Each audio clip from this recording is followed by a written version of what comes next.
स्वागत है आप सभी का झारखंड बुलेटिन में। खबरों का सिलसिला शुरू करने से पहले एक नजर डालेंगे अब तक की सुर्खियों पर।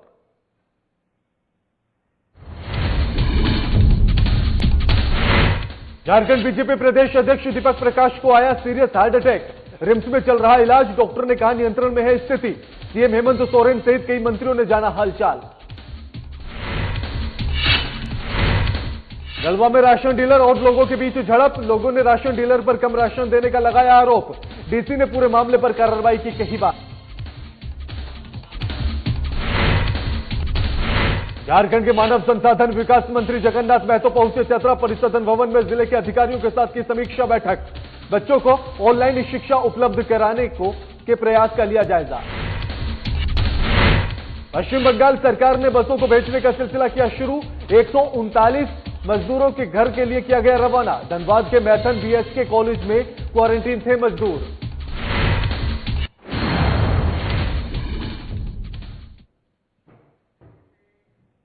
झारखंड बीजेपी के प्रदेश अध्यक्ष दीपक प्रकाश को सीरियस हार्ट अटैक आया है, जिसके बाद उन्हें रिम्स में भर्ती कराया गया। डॉक्टर्स के अनुसार बीजेपी के प्रदेश अध्यक्ष दीपक प्रकाश की एंजियोप्लास्टी हो चुकी है, अभी स्थिति नियंत्रण में है। एंजियोप्लास्टी के बाद भाजपा के प्रदेश अध्यक्ष दीपक प्रकाश जिनकी स्थिति निरंतर में सुधार उनमें देखा जा रहा है। साथ ही आपको बताते चले कि दीपक प्रकाश के हार्ट अटैक की खबर पाकर मुख्यमंत्री हेमंत सोरेन, स्वास्थ्य मंत्री बन्ना गुप्ता, पेयजल मंत्री मिथिलेश ठाकुर के साथ बीजेपी के वरिष्ठ नेता और कार्यकर्ताओं ने रिम्स जाकर उनका हालचाल जाना है। जानकारी के अनुसार दीपक प्रकाश की हालत में अभी सुधार है। आपको बता दें कि झारखंड के बीजेपी प्रदेश अध्यक्ष दीपक प्रकाश, जिनको सीरियस हार्ट अटैक आया, जिसके बाद उन्हें रिम्स में भर्ती कराया गया, लेकिन अब डॉक्टर ने बताया है कि उनकी स्थिति अब नियंत्रण में है, यानी कि उनके हालात बेहतर है। तस्वीर आपकी टीवी स्क्रीन पर है कि मुख्यमंत्री हेमंत सोरेन भी रिम्स पहुंचे, जहां उन्होंने दीपक प्रकाश का हालचाल जाना, डॉक्टर्स से बातचीत की है। साथ ही दीपक प्रकाश को स्पेशलिस्ट वार्ड में भर्ती किया गया है और उनका इलाज चल रहा है।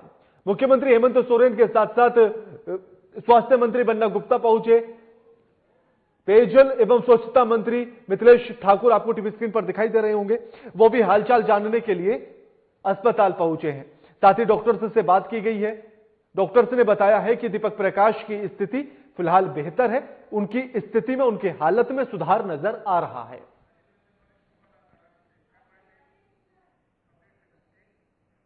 इस खबर पर हमारे वरिष्ठ संवाददाता राजीव रंजन फोनलाइन पर जुड़ गए हैं। राजीव, दीपक प्रकाश को जो हार्ट अटैक आया था, आखिर क्या कुछ अपडेट्स हैं उनकी स्थिति को लेकर, उनकी हालत को लेकर? जी देखिए, दीपक प्रकाश जी काफी स्वस्थ थे और इस तरह की कोई बात नहीं थी कि उनको हार्ट अटैक आएगा, लेकिन एक व्यक्ति से ये समाचार मिला कि दीपक प्रकाश जी का हार्ट अटैक हुआ है और सीवियर हार्ट अटैक है, जिसके बाद उन्हें आनंद फानन में राज्य के सबसे बड़ा अस्पताल रिम्स में ले जाया गया। और रिम्स में पहुंचते ही क्योंकि मुख्यमंत्री हेमंत सोरेन के साथ साथ स्वास्थ्य मंत्री और तमाम जो भाजपा के भी बड़े नेता थे, सभी को इस बात की खबर तुरंत आग की तरफ फैल गई और जिसके बाद लगातार निर्देश मिलने लगा अस्पताल प्रबंधन को कि उनके इलाज में कोई कोताही नहीं बरती जाए। और जिस तरह से त्वरित इलाज हुआ, उसका परिणाम ये हुआ कि उनको बहुत ही कम समय में रिकवर कर लिया गया और कह सकते हैं कि बड़ा नुकसान होने से। राजीव, आखिर कब तक उनको डिस्चार्ज कर दिया जाएगा, इस बारे में कुछ कह रहे हैं डॉक्टर अभी तक? अस्पताल प्रबंधन लगातार मॉनिटरिंग कर रही है तमाम स्थितियों का, चूंकि उनके हार्ट में ब्लॉकेज था जिसको एंजियोग्राफी के द्वारा साफ कर दिया गया है और तमाम चीजें ठीक कर दी गई है। लेकिन अस्पताल प्रबंधन के द्वारा कहा जा रहा है कि अभी निगरानी में रखा जाएगा और निगरानी के बाद जब स्थिति सामान्य होगा और तमाम जब जांच रिपोर्ट उनके नॉर्मल आएंगे, उसके बाद उनको छुट्टी दिया जाएगा। जी बिल्कुल, शुक्रिया राजीव आपका हमारे साथ ये तमाम बातचीत करने के लिए और जानकारी साझा करने के लिए। एक तरफ कोरोना महामारी से लड़ता देश और दूसरी तरफ उसी देश के गरीबों के निवाले पर लोगों की गंदी नजर। सुनने में थोड़ा अटपटा जरूर लगता है, क्योंकि यह वक्त घोटाले करने का नहीं है, बल्कि कदम से कदम मिलाकर चलने का है। कोरोना के साथ लोगों के गबन का खुलासा पर देखिए हमारी एक खास रिपोर्ट।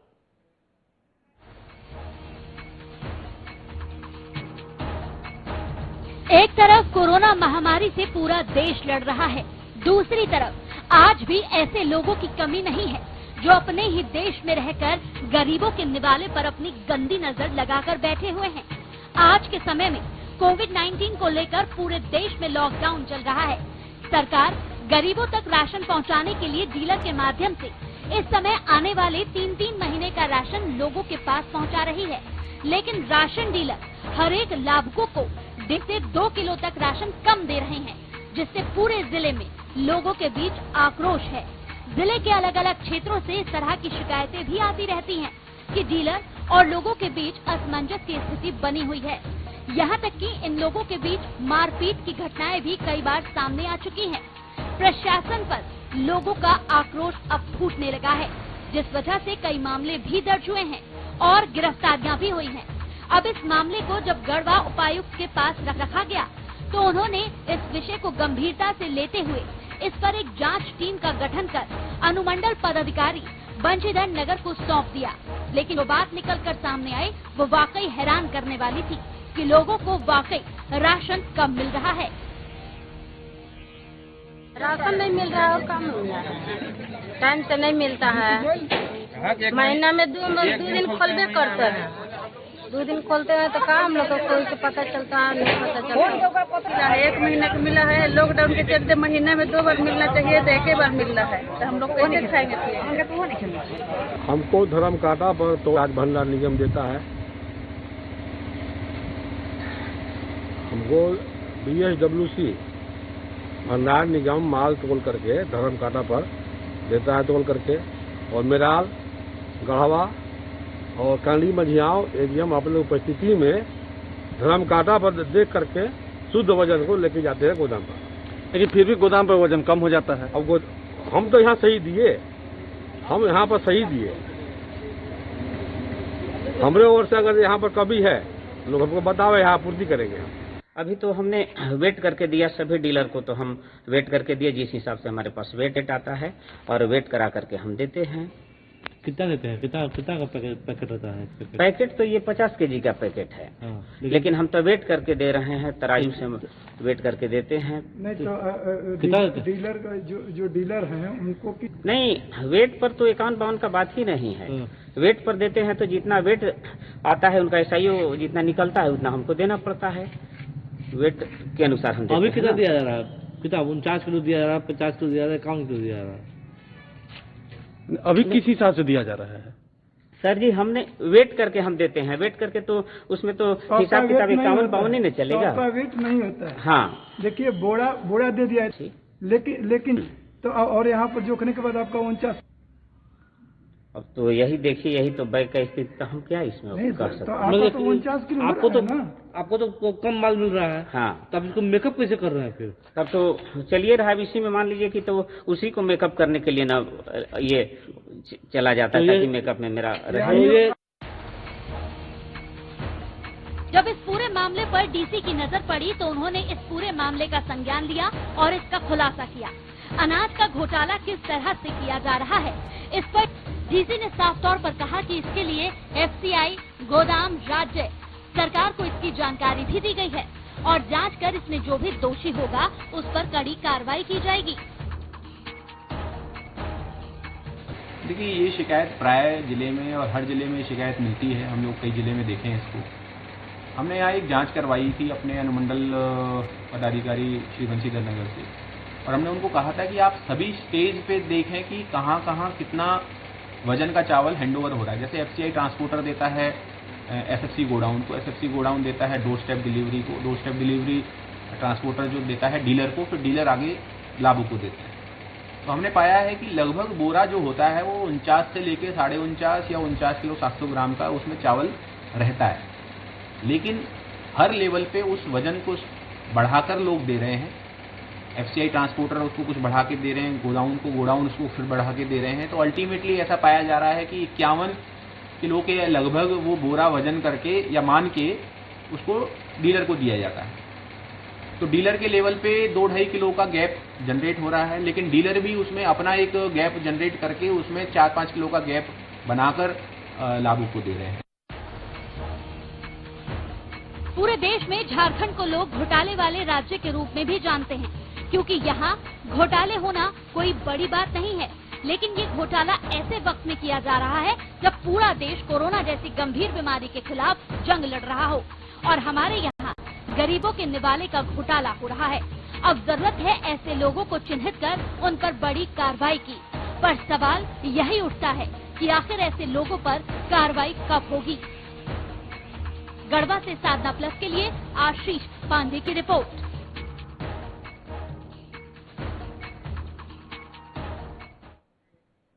झारखंड के मानव संसाधन विकास मंत्री जगन्नाथ महतो देर शाम चतरा पहुंचे। इस दौरान उन्होंने परिसदन भवन में जिले के अधिकारियों के साथ समीक्षा बैठक की। बैठक के दौरान उन्होंने कोरोना संक्रमण को लेकर विद्यालयों में पाठन और बाधित ना हो इसकी स्थिति में जिला प्रशासन और शिक्षा विभाग के द्वारा बच्चों को ऑनलाइन शिक्षा उपलब्ध कराने को लेकर किए जा रहे प्रयासों का जायजा लिया। साथ ही लॉकडाउन खुलते ही विद्यालयों में ओवर टाइम कर पीछे छूटे सिलेबस को पूरा कराने की बात भी कही गई है। समीक्षा के बाद उन्होंने अधिकारियों को सरकारी शिक्षकों को अपने विद्यालयों में प्राइवेट स्कूलों की तरह ही हाई क्वालिटी एजुकेशन उपलब्ध कराने के लिए निर्देशित किया है और आदेश भी दिया है।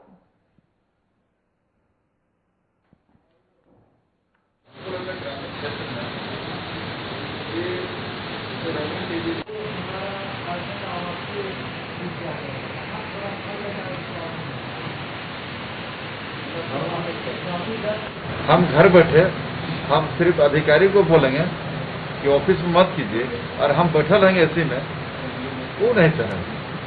हम भी आपके साथ रहें, सबके सहयोग के साथ शिक्षा क्षेत्र में अलग जगाने के लिए हम आने का ये उद्देश्य था। हमने स्कूल के बारे में सारे स्कूल बिजली की जानकारी लिए, पानी की जानकारी, शौचालय की जानकारी लिए, छात्र छात्राओं की जानकारी लिए। जो अभी हम लोग जानकारी दिए कि जो कोरोना वायरस में स्कूल जो बाधित हुआ उसको हम लोग मेकअप कैसे करें। तो हम लोग 5 घंटा क्लास था उसको 7 घंटा करेंगे, शनिचर को हाफ डे तो उसको फुल डे करेंगे। सारा जानकारी देने के लिए, जानकारी देना भी है और जानकारी लेना है।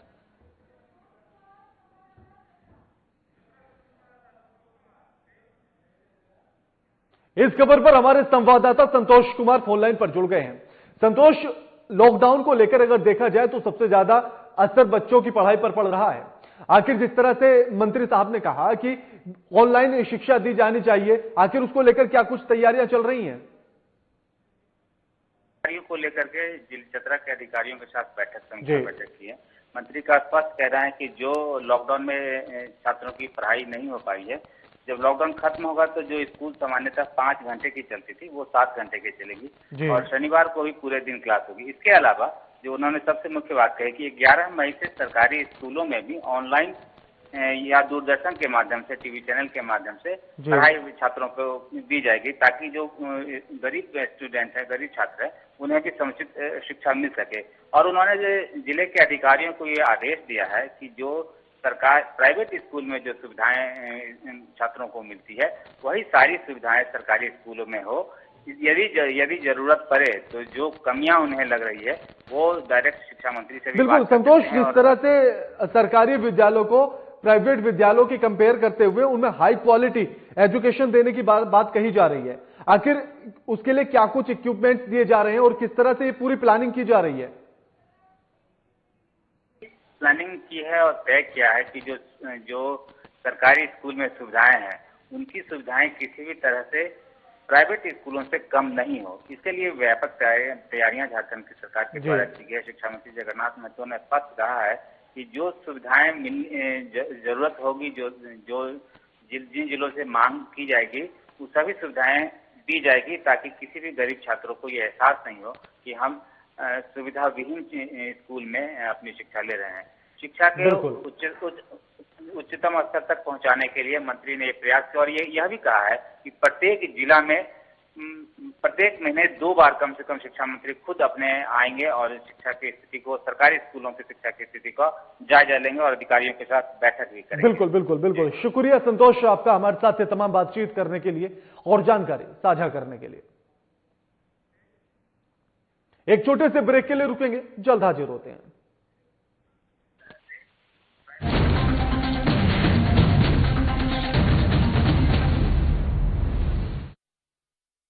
रहने की ताकत दुनिया को हमने दिखाई है, अकेले घर पर रह गए कोरोना की करनी विदाई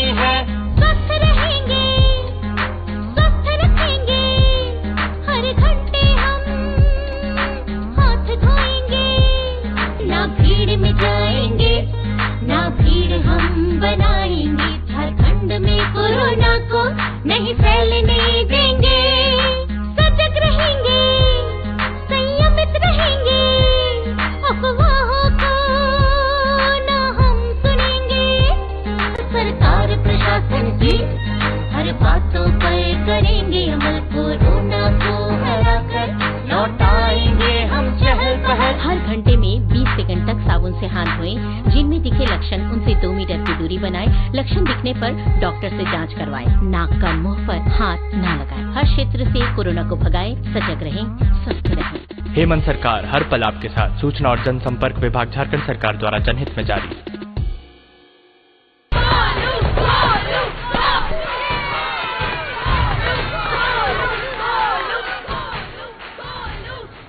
बैटिंग तो अर्जुन कर रहा है, तो सब गोलू के लिए क्यों चेयर कर रहे हैं? वो तो घर पर बैठा है। अरे तुम्हें नहीं पता, वो इसलिए नहीं आया ताकि हमें इन्फेक्शन ना हो। नोवेल कोरोना वायरस बीमारी को फैलने से रोका जा सकता है। बुखार के साथ खांसी और छींक होने पर सार्वजनिक जगहों से दूर रहकर इसे फैलने से रोक सकते हैं। अपनी सुरक्षा के लिए हमारी मदद करें। अगर आपको खांसी, बुखार या सांस लेने में तकलीफ हो तो तुरंत नजदीकी स्वास्थ्य केंद्र जाएं या हेल्पलाइन नंबर 911123978046 पर संपर्क करें। प्रिय झारखंड वासियों, जोहार। आपको मालूम है हमारे राज्य में लॉकडाउन है और पूरे देश में भी लॉकडाउन है। आज पूरा देश और राज्य एक विकराल संक्रमण से गुजर रहा है। कोरोना वायरस की एक बीमारी फैल रही है, महामारी फैल रही है, और इससे बचाव के लिए हमने राज्य के अंदर में भी लॉकडाउन का आदेश दिया है। आज लॉकडाउन का मतलब है जो जहां है वहीं रहे, कम से कम लोगों के संपर्क में आए। बाकी जितनी भी जरूरत की चीजें हैं, जो घरेलू उपयोग के सामानें हैं, वस्तुएं हैं, वो आप तक कैसे पहुंचे, ये इनकी सुनिश्चित सरकार कर रही है और वो आप तक पहुंचेगी। धन्यवाद।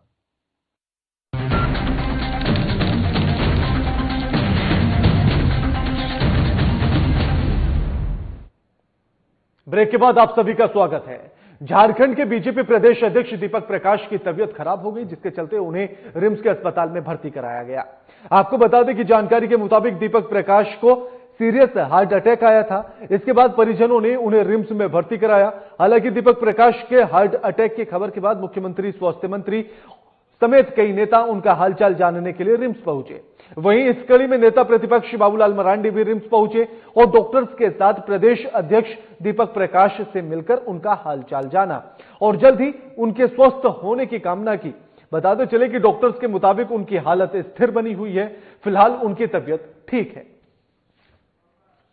और क्या कहते हैं उसको, एंजियोग्राफी, एंजियोप्लास्टी ये सब हो गया है। अच्छे हैं, वो देख रहे हैं। बातचीत तो नहीं हुई क्योंकि मास्क वगैरह लगा हुआ है। तो हमें विश्वास है कि बहुत जल्दी ही स्वस्थ होकर हॉस्पिटल से। डॉक्टर से बातचीत हुई? डॉक्टर से ही बात हुई। डॉक्टर ने ये बताया कि सब कुछ ठीक है, जल्दी ही स्वस्थ होकर के बाद। दिल्ली भाजपा ने सूचना ली होगी, क्या कुछ बातचीत हुई? दिल्ली भाजपा ने कुछ आला कमान जानकारी दिया? धनबाद के मैथन स्थित बीएसके कॉलेज में क्वारंटीन में रखे गए पश्चिम बंगाल के मजदूरों की क्वारंटीन अवधि पूरी होने के बाद उन्हें वापस लेने के लिए पश्चिम बंगाल सरकार ने बसों को भेजने का सिलसिला शुरू कर दिया है। बीएसके कॉलेज के सभी 139 मजदूर घर के लिए रवाना कर दिए गए हैं। इस संबंध में निरसा प्रखंड के एसडीपीओ विजय कुमार कुशवाहा ने बताया है कि सामाजिक दूरी बनाते हुए सभी मजदूरों को वापस घर भेजा गया है। रिंटू शेख, पिता फरमूज शेख, पश्चिम बंगाल गवर्नमेंट इसको ले जाने के लिए रिपन शेख इसका आदेश लेके आए हुए हैं, तो हम लोग इनको भेज रहे हैं। यहाँ पर कुल 8 बसें आई हुई हैं, पिता सैदुल शेख, और इनको सभी बसों में इसको सामाजिक सद्दाम शेख, दूरी पिता को देखते सैदुल हुए शेख। इन लोग को आज सबको यहाँ से भेजा जा रहा है। कि बंगाल गवर्नमेंट का परमिशन नहीं मिला था। परमिशन मिलने के पश्चात इनका क्वारंटाइन भी पूरा हो गया है और अब ये लोग जा रहे हैं। बंगाल गवर्नमेंट के सारे पुलिस ऑफिसर आए हुए हैं, तो सभी जा रहे हैं। कैसा लग रहा है सर इन लोग जा रहे हैं? बहुत अच्छा लग रहा है। ये लोग काफी परेशान थे और हमेशा परेशान करते थे कि अब जाएंगे, हमको छोड़ दीजिए, हमको छोड़ दीजिए। आज ये लोग भी बहुत खुश नजर आ रहे हैं। आपको बता दें कि जो बीएसके कॉलेज में क्वारंटीन में रखे गए पश्चिमी बंगाल के मजदूरों की अब क्वारंटीन की अवधि पूरी हो चुकी है, जिसके बाद पश्चिम बंगाल की सरकार ने अपनी बसों को भेजा है उन मजदूरों को पश्चिम बंगाल लाने के लिए। उन बसों के आने का सिलसिला शुरू हुआ। पश्चिमी बंगाल के उन मजदूरों को पश्चिमी बंगाल के लिए रवाना किया गया, यानी कि अब उनको उनके घर के लिए रवाना किया गया। साथ ही आपको यह भी बताते चले कि डीएसपीओ विजय कुमार कुशवाहा ने बताया है कि सामाजिक दूरी का ख्याल रखा गया है और उसी के अनुसार, यानी कि सामाजिक दूरी का ख्याल रखते हुए उसका पालन करते हुए सभी को बसों में बैठाया गया है, दूर दूर बैठाया गया है और उसके बाद उन सभी को रवाना किया गया। इस खबर पर धनबाद से हमारे संवाददाता अमित सिन्हा फोन लाइन पर हमारे साथ जुड़ गए हैं। अमित, पश्चिम बंगाल के जितने भी मजदूर थे उन सभी को वापस बुलाने के लिए बसों को भेजा गया है, बसों को रवाना कर दिया गया है पश्चिम बंगाल के लिए। आखिर पूरी जानकारी क्या है और किस तरह का माहौल वहां देखने के लिए मिला? क्या लॉकडाउन का और सोशल डिस्टेंस का पालन किया गया? जी बिल्कुल राना, सोशल डिस्टेंस का पालन तो किया ही गया है और सबसे बड़ी बात यह है कि साधना न्यूज अपने चैनल ने जिस ढंग से एक दिन पहले झारखंड और बंगाल से रिलेटेड ये मामला दिखाया था कि बंगाल सरकार जो है जो प्रवासी मजदूर हैं उससे अपने राज्य में वापस आने नहीं दे रहे हैं, तो इस मामले के बाद झारखंड सरकार के साथ कल समन्वय जो है बैठक हुई है और उसके बाद ये फैसला लिया गया है बंगाल सरकार की ओर से कि जो झारखंड में जो मजदूर फंसे हुए हैं उन्हें जो है वापस ले जाया जाए। तो इसके लिए बजाबते बंगाल सरकार की ओर से कई बसें भेजी गई झारखंड में और खासकर धनबाद में, और 3 फेज में यहाँ से मजदूरों को भेजा गया है जो अलग अलग क्षेत्र में थे। एक निरसा के मैथन क्षेत्र में थे, उसके बाद निरसा पॉलिटेक्निक में थे, धनबाद में थे। अलग अलग फेज में, पहला फेज में 139 लोगों को भेजा गया, फिर 150 लोगों को। इससे टोटल जो है आज 531 मजदूर जो बंगाल के थे उन्हें बंगाल बसों के जरिए वहां के अधिकारी आए थे और उन्हें बंगाल वापस ले गए। इस दौरान अमित ऐसे में सवाल एक तो ये कि आखिर कितनी बसें आई थी जिसके माध्यम से सभी मजदूरों को भेजा गया? दूसरा ये कि जिस तरह से हम अभी 2 दिन पहले दिखा रहे थे टीवी स्क्रीन पर भी अपने, और आपने भी पूरा हालचाल दिखाया था, पश्चिम बंगाल की सरकार बिल्कुल भी कोई जवाब नहीं दे रही थी इन मजदूरों को लेकर। आखिर कहां पर क्या गलतफहमी या क्या कुछ था सरकार में जिसकी वजह से वो इनको वापस बुलाना नहीं चाहती थी, और आखिर अब किस तरह से समन्वय बनाया गया है? सरकार की ओर से जो बॉर्डर एरिया के जो डीएम और डीसी हैं दोनों क्षेत्र के, धनबाद के डीसी और आसनसोल डिवीजन के डीएम, इन लोगों की जो है टेलीफोनिक बात हुई है क्योंकि बंगाल से जो लोग थे, झारखंड के प्रवासी मजदूर थे, उन्हें वापस आने को दिया जा रहा था, लेकिन जो इधर के मजदूर थे जिन्हें वापस भेजना था उनको वहां बंगाल में एंट्री नहीं दी जा रही थी। तो झारखंड सरकार की ओर से झारखंड के अधिकारियों ने कहा कि जो है ये कोई राजनीतिक मुद्दा नहीं है, आम लोगों से सरकार से जुड़ा हुआ मुद्दा है। अगर आपके यहाँ से ऐसी समस्याएं आएंगी तो हमारे यहाँ से समस्या खड़ी की जा सकती है। तो जब ये मामले आधिकारिक तौर पे कहे गए कि दोनों साइड से समन्वय बनाकर काम करें ताकि ना आपको तकलीफ हो ना हमारे यहाँ पे जो फंसे हुए लोग हैं उनको तकलीफ हो। उसके बाद परसों जैसा कि प्रेशर पड़ा था, पुलिस कमिश्नर ने कुछ भी कहने से इनकार किया था, लेकिन कल देर शाम आसनसोल में डीएम और जो वहाँ के पुलिस कमिश्नर हैं इन लोगों ने बैठक करी और उसके बाद एक स्पेशल टीम बनाकर जो है धनबाद भेजा गया। अलग अलग क्षेत्रों में जहाँ मजदूर फंसे हुए थे बंगाल की, उनकी पूरी शिनाख्त की गई, उनके वजह से लिस्टिंग की गई। उसके बाद तो जो है एक एक बसों में 20-20 लोगों को जो है टीम बनाकर टोली, अलग टोली में जो है वो बंगाल वापस ले बिल्कुल बिल्कुल। शुक्रिया अमित आपका हमारे साथ तमाम बातचीत करने के लिए और जानकारी साझा करने के लिए। लॉकडाउन के बीच कई मजदूर यहां वहां फंसे हुए हैं। वहीं झारखंड सरकार के द्वारा सिल्ली के मुरी स्थित उर्सुलाइन स्कूल में बने क्वारंटीन सेंटर में महिलाओं, बच्चे समेत कुल 126 लोग विगत 14 दिनों से रुके हुए थे। समय पूरा हो जाने के बाद सभी 126 लोगों को बसों के माध्यम से झारखंड और बंगाल के बॉर्डर तक लाया गया है ताकि बंगाल सरकार सभी मजदूरों को बॉर्डर से रिसीव करे, लेकिन बंगाल प्रशासन के द्वारा मजदूरों को आज वापस लेने से इनकार किया गया है। ऐसे में 14 दिन क्वारंटीन अवधि पूर्ण होने के बाद भी बंगाल के मजदूर अपने घर नहीं जा सकते हैं। सभी लोगों को पुनः वापस मुरी के क्वारंटीन सेंटर में भेजा गया है। बॉर्डर में एहतियात के तौर पर आसपास के इलाकों को सैनिटाइज करवाया गया है।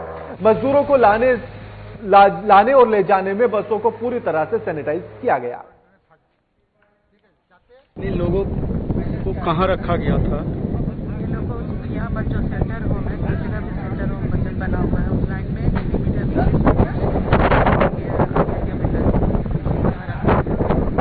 कितने बच्चे महिला पुरुष मिलाकर है टोटल? तो अभी इसको फिर के लाया था 189। बुलेटिन में फिलहाल इतना ही। लगातार खबरों के लिए देखते रहिए साधना प्लस। नमस्कार।